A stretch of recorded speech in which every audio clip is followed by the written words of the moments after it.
Manitanandasi, Advaita, Gatadhara, Siddhasari, Gaur, Bhaktivinoda, Hare Krishna, Hare Krishna, Krishna, Krishna, Hare Hare, Hare Rama, Rama Rama, Hare Hare. So welcome everyone to this segment of our Sunday Feast program here in ISKCON Guyana. And so, we just had a wonderful yatra yesterday, and for the participants,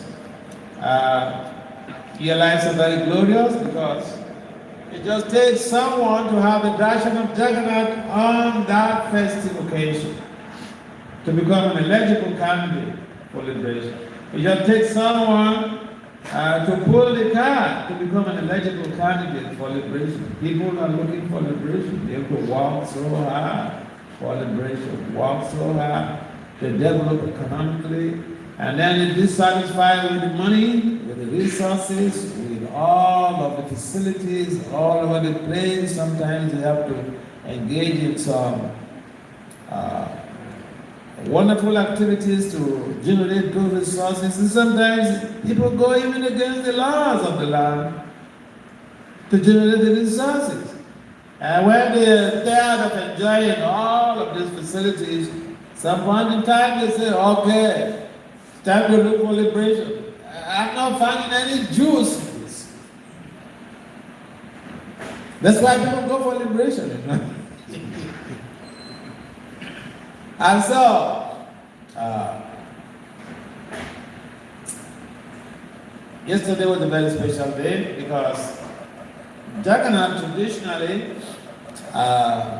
it's not like a street guy who comes out every evening to stroll, or a street girl who comes out every evening to walk around, maybe to catch someone's attention. No, he didn't come out to catch someone's attention. He came out to bless them.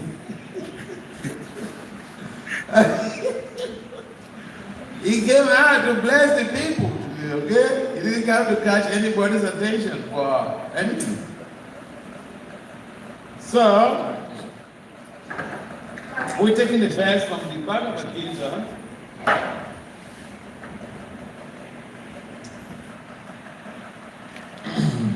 To have a local standing. This is a text from Bhagavad Gita chapter 9, text 32. Manhipata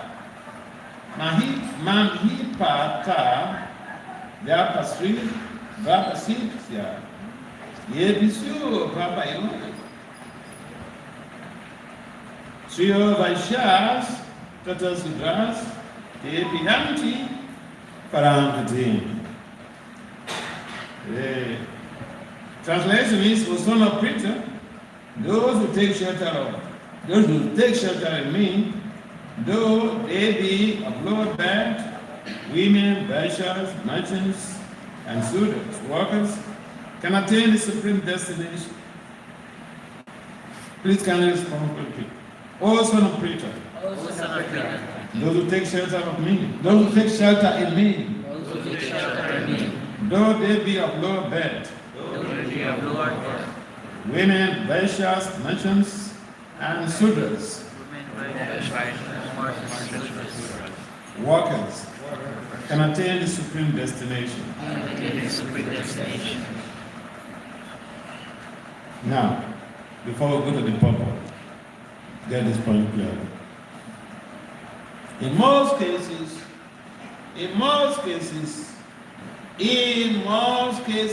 we the men, we claim to be superior to women. Oh yeah? Just because we are breadwinners, in most cases we are breadwinners. But being a breadwinner doesn't really make you superior to anybody. It's just a responsibility. You think that President Trump is superior to everybody in America? He's the most intelligent person? He's the richest person? No. Let's take that correlation properly. I repeat, is President Trump, Donald Trump, You think that he's the most intelligent person in America? You think that he's the richest person in America? No. We have people like Elon Musk, who's riches. Intelligent people, oh, there's so many super intelligent people in America. You go to the Ivy League universities, you have the president. Nobody even hears the name in the world.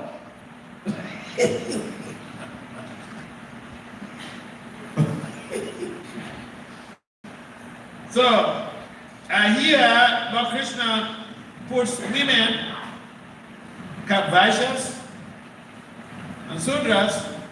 He said, these are lower bed. Lower bed doesn't mean that they cannot attain the supreme destination. Lower bed doesn't mean that they are inferior to men. You think Vaishyas are inferior to me? No. Or if Vaishyas are inferior to you, business people are inferior to you. There are people who have PhD in business studies. They are inferior to me. Are they inferior to you? So, because in most cases we try to minimize women. That's the point. So let's take a look at the purport. It is clearly declared here by the Supreme Law that in devotional service there is no distinction between the lower and higher classes of people. Higher classes mean the Brahmins, intelligences. In these days, people are even born in Brahmin families and they are not higher. They are not higher in any intelligence or spiritual abilities. They do worse things than the people born in Sudra families. So,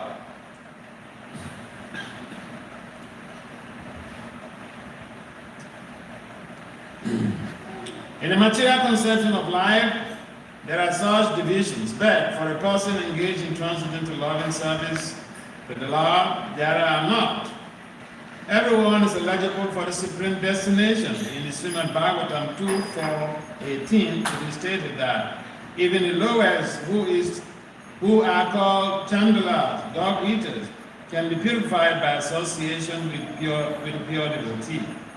Therefore, devotional service and the guidance of a pure devotee are so strong that there is no discrimination between the lower and higher classes of men anyone can take to it. A more simple man taking shelter of the pure devotee can be purified by proper guidance. According to the different modes of material nature, men are classified in the mode of goodness, Brahmins, and mode of passion, Kshatriyas, or administrative warriors, the mixed modes of passion and ignorance, Vaishyas, or nations, and the mode of ignorance, Sudras and workers. Those lower than them are called chandalas, and they are born in sinful families. Generally, association of those born in sinful families is not accepted by the higher classes.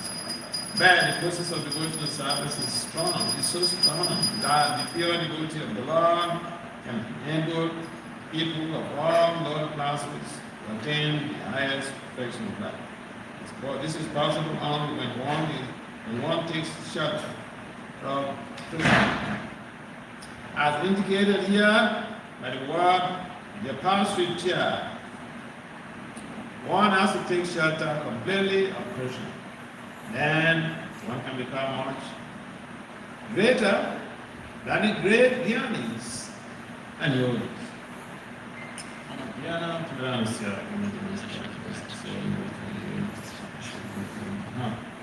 So, again, welcome everyone. Basically, sometimes we find difficulty in appreciating what Krishna has given to us, what Prabhupada has given to us. Prabhupada did not discriminate against anyone. Krishna did not discriminate against anyone. In fact, when Prabhupada was on the planet, even in India, there were women pujaris. In Calcutta temple, there were women, female Vaishnavi pujaris. When Prabhupada was on the planet, women were living in our temples, all over the world. Right now,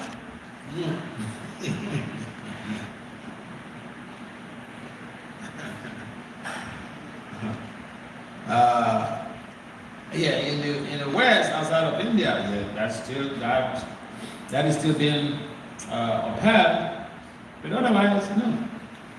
So when the acharya is available, people can act very innocently, very nicely.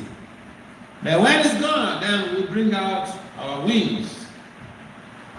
This is what we want to be done. we see the case of Prabhupada. He said a mission is come where everyone can come to participate. As soon as it's gone, no. Some people change the rules.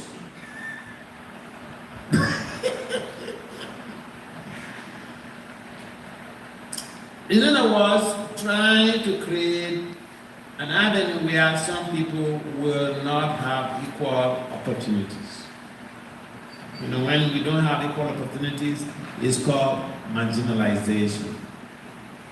There is marginalization in the social stratum. In government, in our societies, in communities, yeah, there is marginalization. People are marginalized because of their gender, because of their age, because of their skin color.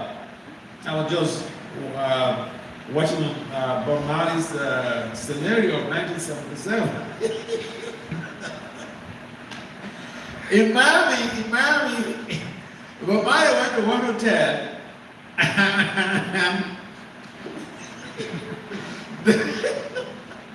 That was far long ago when discrimination was abolished. But no, people were still acting. He went to one hotel in Miami and in Florida, and there was a parlor where it's written whites only. 1977. Okay. So Bob Marley wanted to go in there to play his guitar. And then the security guy said, no, you cannot enter it. Look at the sign. And that thing became a big saying. Bob Marley created a big saying. To the point that people called the television house and all those things, and they were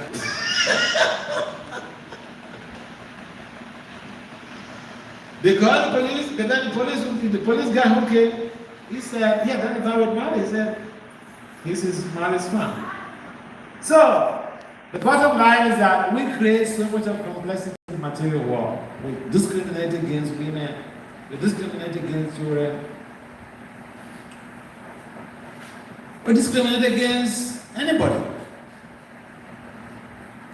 But Lord Krishna is mentioning in this text that as far as devotional service is concerned, we should throw that sense of discrimination in the trash bin.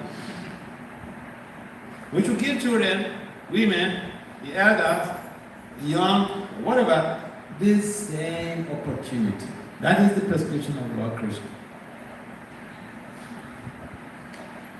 And sometimes for the children, in most cases, we don't have proper attitude toward children. Even our own children, we don't know how to deal with the children. Now, how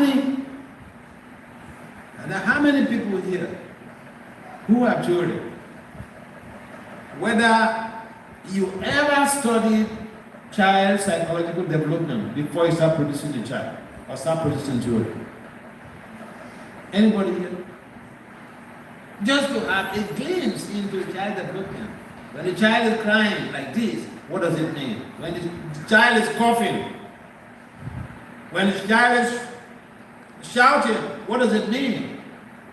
No, we don't. We just presume we are matured enough to have a family.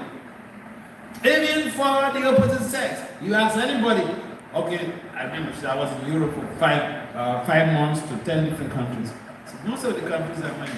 Spouses will come and complain, and both of them are there, and they complain against each other. So I asked, did you take some course on women's psychology before you got married? No. I asked the woman, did you take some course in men's psychological development before you got married? He said no. But okay, here you don't know anything about the opposite sex. You are married to experiment on each other. And in the devotional community, it's so easy to commit Vaishnava or Vaishnavi apparat. Each time you hurt your spouse, you have committed Vaishnava or Vaishnavi apparat.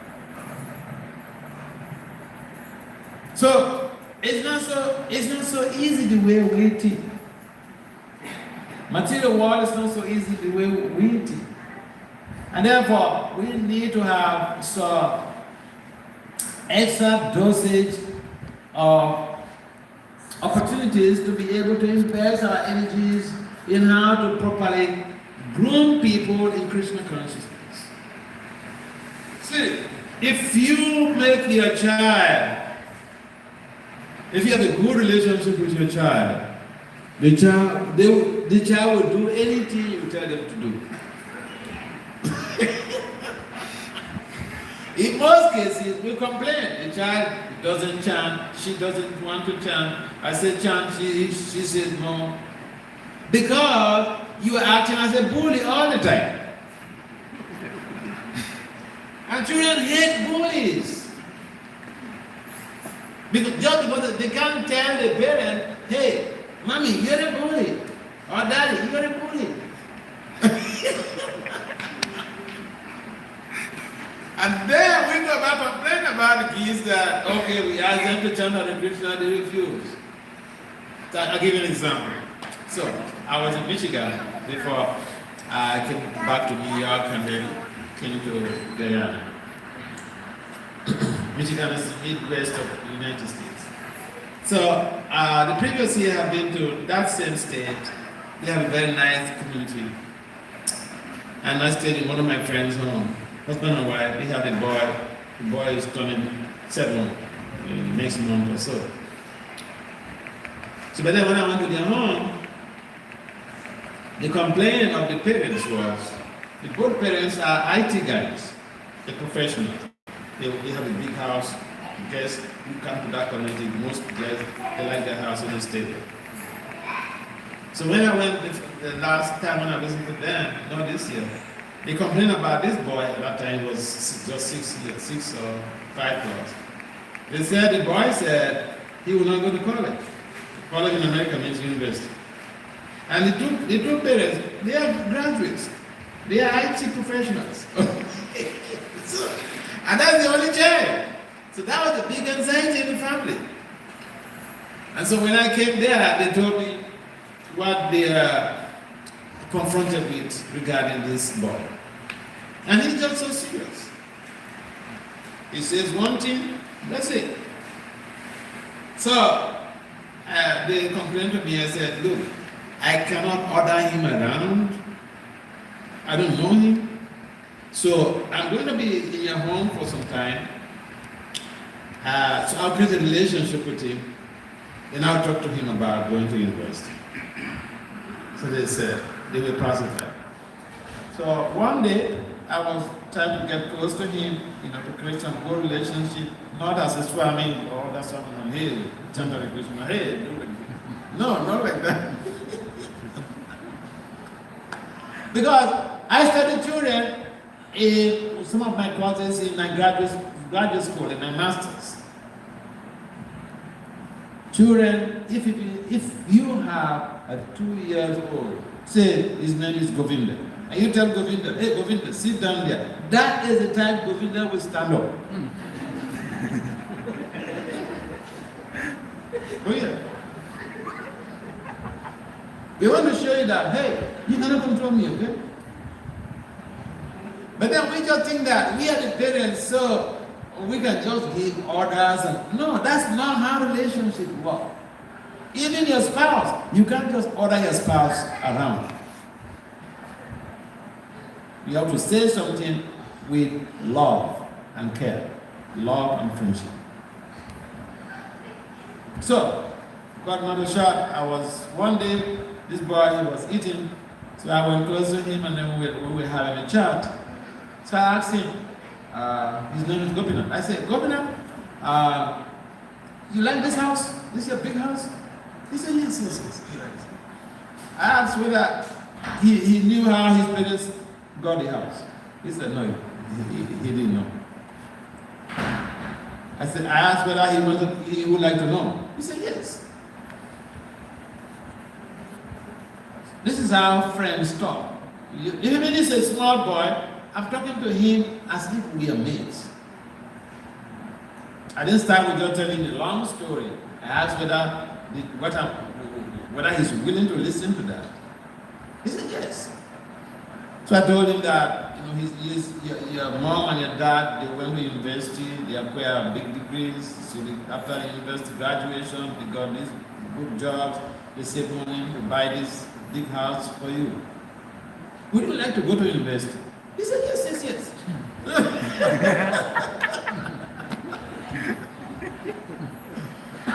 That is the boy the parents are complaining that he said he will not go to university.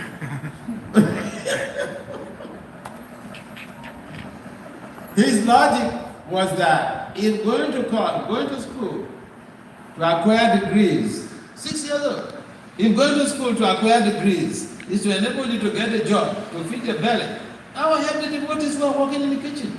And after cooking, they will give me something to eat. Why did I need to go to university?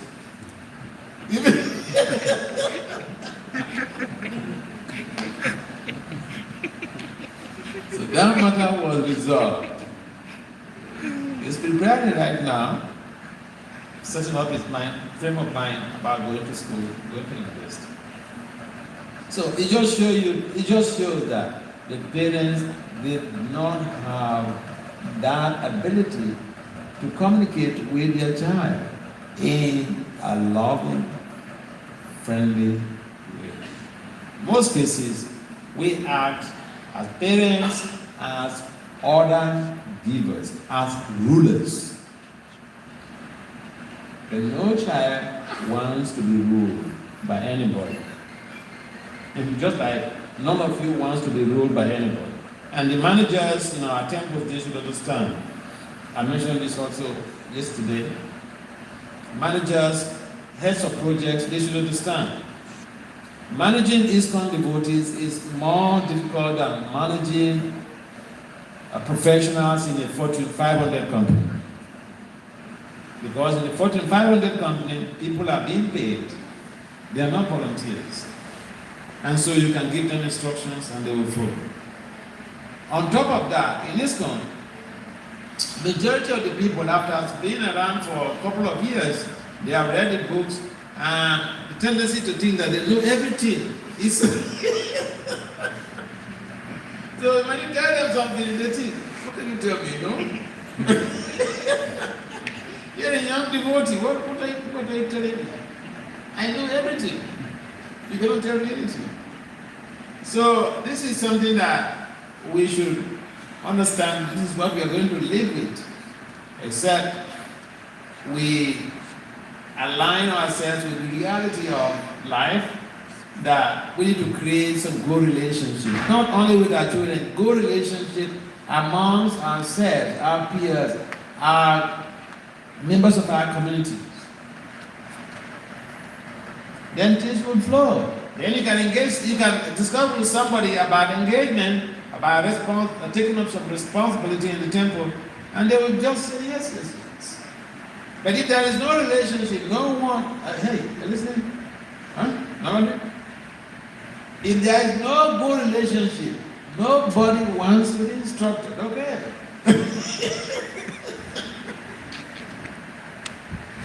Even your wife doesn't want to be instructed. Yeah. So, the bottom line is that we have to see how even the children are being encouraged to do some service for Krishna. The youths, the elders, everybody, the women, they've been encouraged. In a temple, the women give classes. No? Huh? Hello. Okay. So everybody should be encouraged to participate in Christian council. That's what Krishna is saying in this text. Everyone is an eligible candidate. No one is ineligible.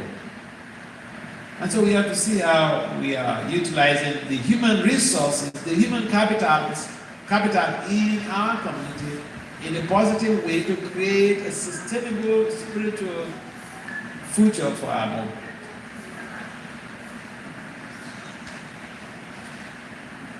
And so this year I went to that same house. So that boy, he's now 27. And then there was another problem. A problem is that he's not chanting. So I told him one day his parents were there. Parents had complained to me. I told him that he had to chant. You have to chant at least 4 rounds. And I'll communicate with your father. And if you are not chanting 4 rounds every day, forget my relationship with you. I am not coming to your house again next time when I come. I'll stay in another person's house. And you know what he told me? He said, Mark, if even you stay in another person's house, I'll come there and stay with you. 7 years old.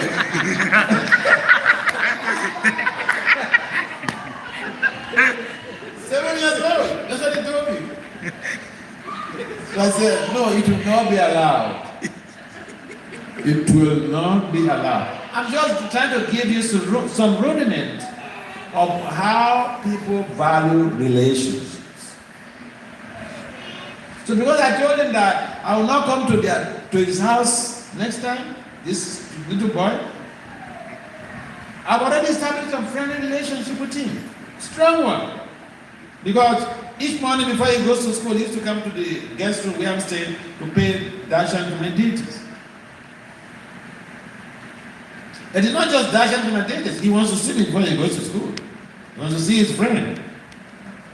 So, but then when I told him that, hey, relationship, no more. I'm not coming to your house next time because you're not chanting.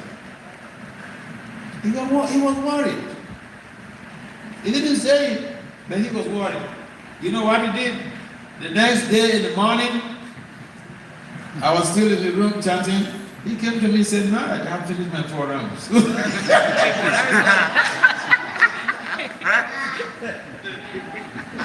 I said, okay. Then I will come to your house, okay? So no problem, I'll come to your house. So the bottom line of this story is that we need to establish some, cordial, friendly relationship. And then people will go even at a length, they will go beyond their scope to do service, to do something for Christ, to do something for the community. Even in the family, the same thing. If we do not engage in participative leadership, we don't engage people in participative leadership, the things will not work. Participative leadership means don't come just because you are the breadwinner of the family. Don't come from work one day and then say, this is what I want. It has to be like this. It has to be like this. Women don't want that. They want to be involved in the decision making. Just because they don't tell you doesn't mean that they like it.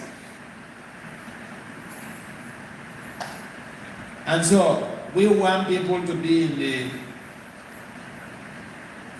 jet plane back to Godhead, because Krishna said everyone is eligible to board the plane. Krishna has given everyone the ticket.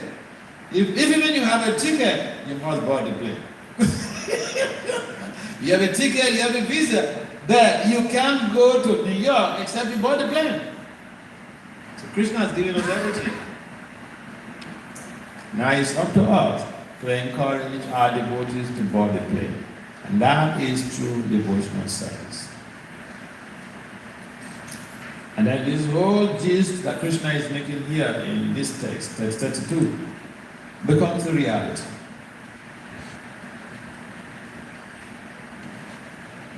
Any comments or questions? saying the time, but Buddha is correct. What is the time there? 5 minutes? Huh? Okay, so we are on time. Very good. Yes, any comments or questions? Everyone is eligible to go back to Godhead. We should not be of any hindrance. We should facilitate the services. We should encourage people, bring people close by being friendly. Prabhupada was very friendly when he came to New York to encounter all these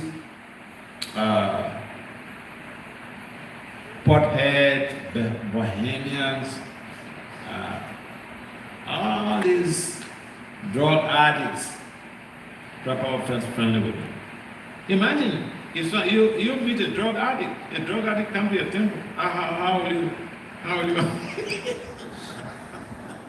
I think you go to the security guard and just tie them up and then throw them away, right?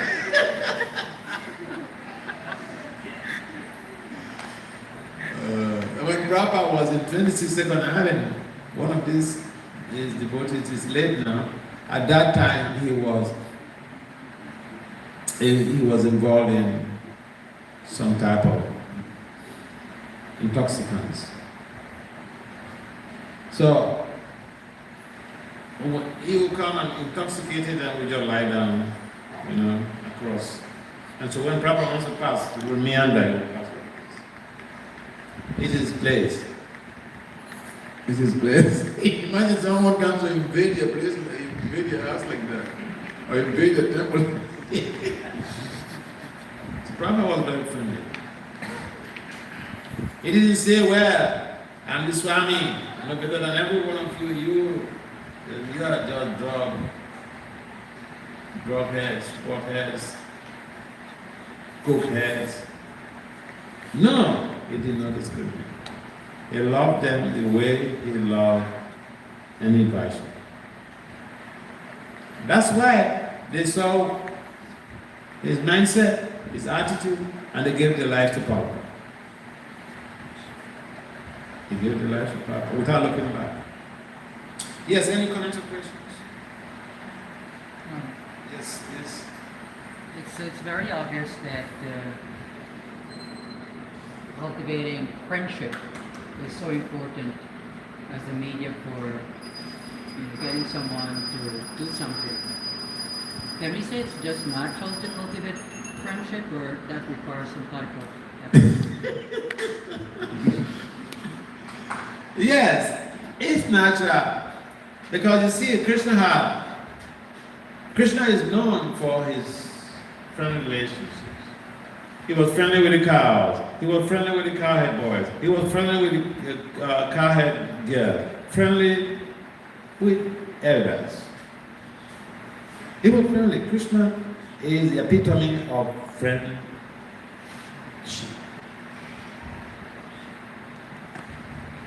A preacher has to be friendly. A husband has to be friendly. A mother has to be friendly. Unfortunately, this has been minimized, and then we see ourselves, we see the parents tend to see themselves as order givers. I'll give you an example. In India, I was in India, and recently, and one of my friends in Delhi, he invited me for some program. So after the program, an elderly lady came to me to complain about her elderly child who has graduated from the university, lives with her. And what was the complaint? She said the boy stopped talking to her for months. They live in the same house, her house. So she has seen the Swami to complain so that we just call the boy and then chastise him. No, but these are things I studied in graduate school. So I told the lady that, Mataji, when you go back to the house, you should beg this boy that you cross your boundary. For a traditional Indian woman, that is very difficult. Because they always think they're right, and the child should just go to it. they can never be wrong. Parents, we think we can never be wrong. But Lord Christian mentions categorically that we are imperfect. So we can be wrong. How many parents ever told their child, when they know damn well they hurt their child, they offend the child, how many parents will have that emotional courage to tell the child, I'm sorry, darling? No. They would rather maneuver, manipulate here and there to make the child feel as if they are the cause of the problem. So, naturally, yes, we have that friendly inclination. It's a matter of evoking it by practice, by associating with someone who is friendly. See, I tell you one thing about myself. My graduate school, my master's degree was paid for by friends. 2 friends. Can you believe that? When I was growing up as a child, my closest guys were friends. And my father's cousins used to quarrel with my friends that they took me from them. But no, it's my voluntary relationship. So I was inclined to my friends. And even till today, I have a problem. The problem is that my friends tend to control me. And that's why I don't want to make many friends.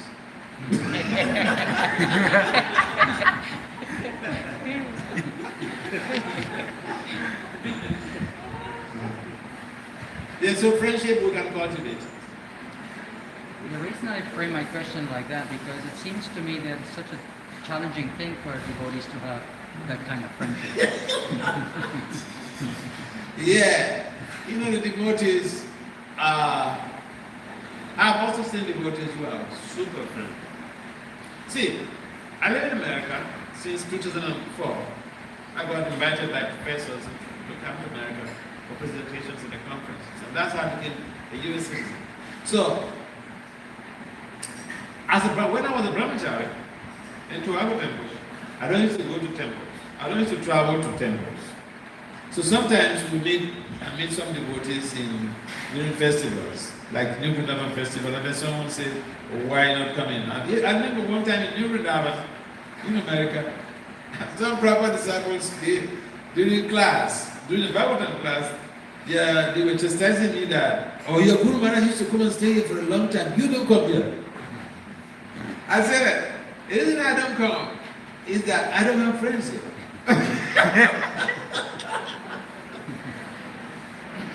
And you know what? Right, just after the class, one man and one devotee and his wife, they came to invite me for lunch. So, I didn't know that was a bait. So then, and then when I went for the lunch, after eating, they said, now we are friends.